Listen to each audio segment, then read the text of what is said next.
Baik, Assalamualaikum Ustaz. Waalaikumsalam warahmatullahi wabarakatuh. Bolehkah menunaikan sholat syuruk di rumah setelah sholat berjamaah di masjid? Terima kasih. Allah barik fiik. Baik, kita lihat dulu dalilnya. Nah, setelah menemukan dalil itu, baru kemudian kita komentari dan kita bisa simpulkan bagaimana penunaian sholat syuruk yang dimaksudkan. Baik, tentang syuruk ini kita bisa temukan misal di hadis riwayat At-Tirmidzi.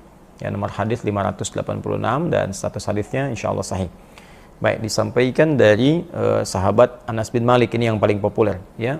Qala Rasulullah sallallahu alaihi wasallam, ya, man shalla al-ghadata fi jama'atin, dalam riwayat lain fi masjid, ya, thumma qa'ada yadhkurullaha, barang siapa yang menunaikan salat subuh di masjid, di riwayat lain secara berjamaah, kemudian duduk berzikir kepada Allah Subhanahu wa taala, ya, hatta tatlu'a syamsi, ya, sampai dengan matahari kemudian terbit.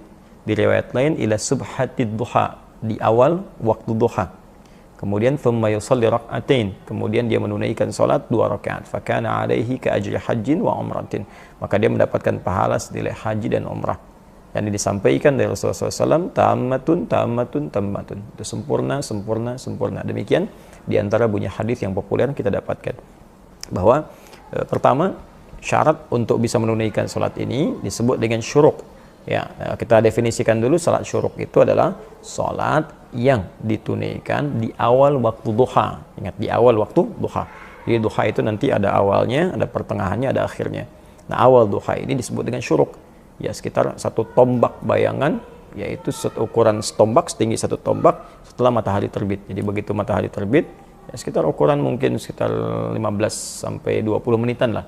Ya, 15 sampai 20 menitan. Sekarang alhamdulillah teknologinya sudah bagus, jadi dari waktu subuh itu sudah ada ukuran, terus diukur, bahkan di beberapa jam tertentu itu sudah ada waktu syuruknya. Jadi jamnya memberikan isyarat syuruk gitu ya.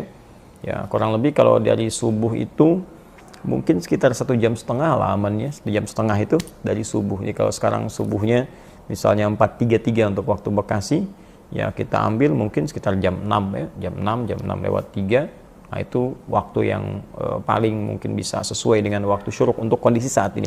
Tentunya menyesuaikan dengan perubahan-perubahan waktu. Jadi kita simpulkan syuruk adalah salat yang ditunaikan di awal waktu duha, disebut dengan syuruk atau isyraq, ya, bisa disebut juga dengan isyraq. Syuruk itu posisinya, isyraq itu naik mataharinya setelah terbit, bergeser sampai bayangan 1 tombak. Kemudian yang kedua, bagaimana cara menunaikan salat syuruk itu? Dalam hadis disebutkan, ya, man shalal ghadata fi masjid atau fil jamaah, siapa yang menunaikan salat subuh di masjid. Jadi yang pertama ditekankan itu di masjid, salatnya mesti di masjid. Ya, ini bahkan ada ulama yang berpendapat bahwa salatnya harus di masjid. Ini bagian pertama. Yang kedua ada redaksi fi jama'atin, dalam berjamaah. Ya, ada juga yang memberikan kemudian kelonggaran jika secara syar'i dia tidak bisa kemudian ke masjid karena uzur syar'i, ya, hal yang diperkenankan, dibolehkan oleh syariat. Misal perempuan yang sama sekali nggak bisa ke masjid karena ada 3 kondisi yang dibenarkan secara syar'i. Kewajiban yang berlaku di rumah, ya, harus memberikan ASI kepada anak, merawat misalnya jadi kewajiban utamanya. Yang kedua, kurang aman dari fitnah di jalan. Yang ketiga adalah tidak adanya tempat khusus untuk perempuan di masjid. Dan dia misalnya salatnya hanya di rumah pada saat itu, maka dia boleh tunaikan, tapi syarat pertamanya berjamaah. Ya, tunaikan dengan jamaah. Nah, jadi berjamaah di rumah, jangan sendirian. Misalnya ada taruhlah dengan anak perempuannya atau misalnya dengan asisten rumah tangga, yang Anda sholat berjamaah, ya, yang laki-laki ke masjid, maka tunaikan di masjid.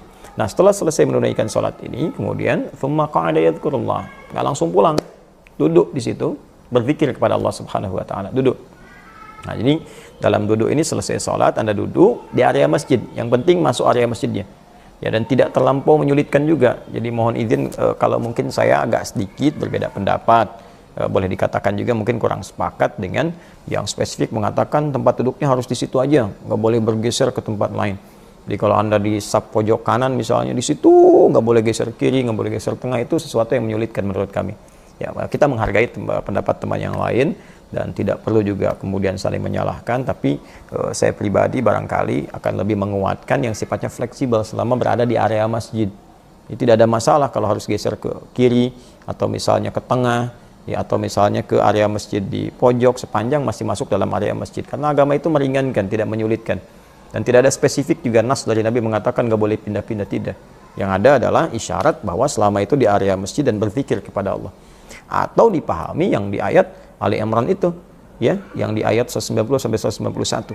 Ya, Allah menyampaikan, inna fi khalqis samawati wal ardi wa ikhtilafil laili wan nahari laayatil lil albab alladzina yadhkuruna Allaha qiyaman wa qu'udan wa 'ala junubihim. Jadi kita ikut ta'lim itu bagian dari zikir. Nah, sekarang masa Anda misalnya tiba-tiba orang mau ta'lim, ustadznya mau maju disesuaikan, nggak bisa. Saya lagi nunggu nih mau suruk. Bagaimana bisa ta'lim berjalan dengan baik? Atau ada orang mau beresin, tiba-tiba Anda nggak mau pindah dengan alasan menunggu suruk, itu kan menyulitkan. Ya, jadi silahkan setelah sholat subuh Anda duduk sesuai dengan kenyamanannya, termasuk di area masjid, jangan keluar dari area masjid. Kemudian di situ Anda berzikir kepada Allah, pilih maukah tilawah Al-Quran, baca Al-Quran, menghafal Al-Quran, atau mungkin ikut ta'lim di waktu subuh, Ahad, Sabtu tuh enak banget tuh, bonusnya banyak, udah ikut ta'lim pahala banyak, terus sholat. Nah, setelah itu sampai waktu syuruk, kemudian sholat 2 rakaat. 2 rakaat, sholatnya seperti sholat-sholat lain, 2 rakaat normal, niat dalam hati.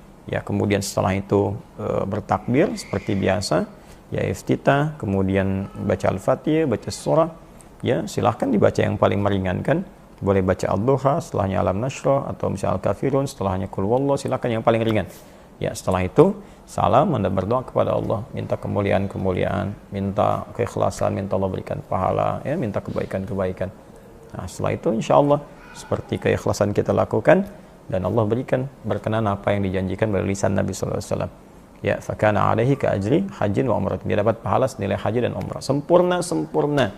Nah, jadi yang dapat pahalanya bukan hajinya. Jadi jangan diartikan, oh saya udah sholat syuruk, saya udah haji nih. Bukan. Anda baru sholat dapat pahala senilai haji dan umrah. Tapi hajinya kalau belum ditunaikan ya belum.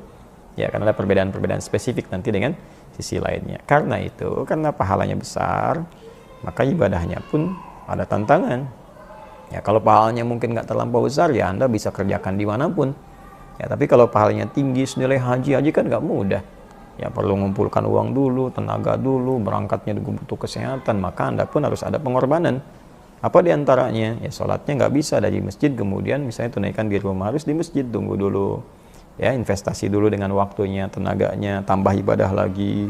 Itu pahalanya kan banyak mengumpulkan ibadah. Ya, karena itu ketika Anda ada di masjid, maka sholatnya pun ditunaikan di masjid.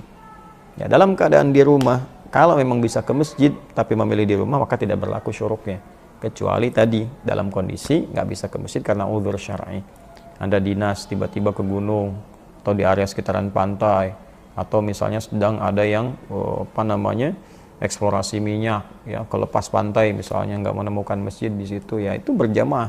Itu yang dimaksudkan, ada redaksi hadis yang lain mengatakan fi jama'atin, selama berjamaah karena udzur syar'i tidak ke masjid. Saya kira itu untuk saudara kita. Semoga Allah berikan kemuliaan, dan semoga Allah Subhanahu wa taala juga membimbing kita untuk istiqamah di dalamnya. Terima kasih Mas Muhammad Riza. Wallahu taala alam bissawabnya. Allah yang Maha tahu mana yang paling benar. Kalau ada pendapat ustaz yang melengkapi, kita ambil. Nah, tapi juga saya ingin ingatkan bahwa kalau ada kesempatannya, ambil. Kadang-kadang ada yang lupa. Ya, misalnya ikut taklim di hari Sabtu, Ahad, begitu selesai pas syuruk pulang, sayang.